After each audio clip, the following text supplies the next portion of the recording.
Are you wondering how to save money? Well, that's what this video is about, is helping you some tips of how to save money so that you can become a successful homeowner.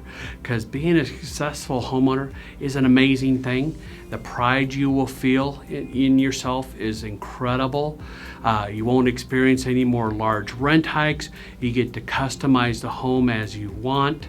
Then there's huge financial benefits for you and potentially generations to come.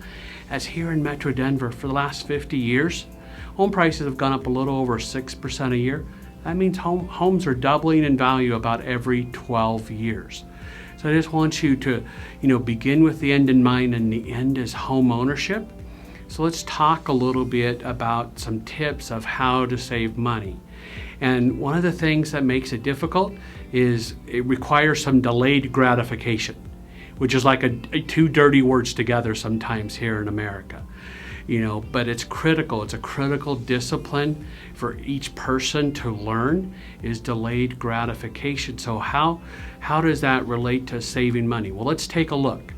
One of the first steps you need to take is using an app or a website like mint.com and have it track your spending for the last 3 months, where you can upload your debit card and credit card information into it, and it will tell you where you've spent your money the last 3 months.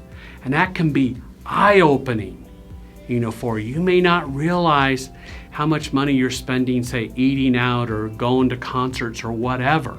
Second is just, once again, begin with the end in mind and set a goal. How much money should you save? I will encourage you to try to save enough for 5% down, on the future price of a home for yourself. There is down payment assistance available, and then you may only need $5,000, $6,000, $7,000 to buy a home, but you got to do it during the right time of the year, and you'll have to ask me when that is. And just realize our spending is all about our priorities. Think of it that way. Spending is about your priorities, and now your goal is you're going to reprioritize how you spend money. Your number one goal is to become a homeowner, and that's how you need to make your spending decisions, whether it be just as a single person or as a couple. So some other tips, I just want to give you, besides just cutting your budget or cutting how much you're spending, is, okay, maybe for a short amount of time, you reduce how much you're contributing to your 401k, so you could save more money into a liquid savings account. Maybe it's looking at refinancing your vehicles, or maybe even selling them because the payments are too high. Because the goal is you want to have those payments at 5 to 10% of your gross monthly income. And then the same thing sometimes for our toys. You may need to refinance or even sell your Harley, your boat, your ATVs, your trailers and stuff for the goal of home ownership. And that's what you got to remember, and you got to prioritize. How are you going to spend your money, and how are you going to save your money? And it's not a budget, it's a spending plan, and you can always change your priorities.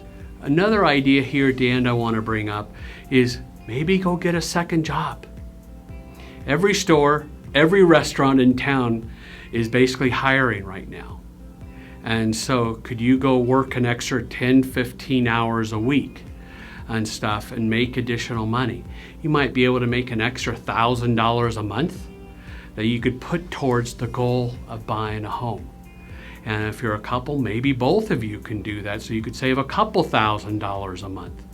You just got to remember what's your priorities. Your priority right now is to buy a home, and that means you need to save money. So you got to be willing to do what it takes to be able to do so. And just remember, home ownership is a very worthy goal.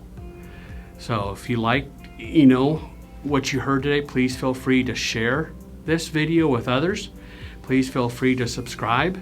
If you have questions, thoughts, comments, you can post them down below or just text me at 303-881-6374.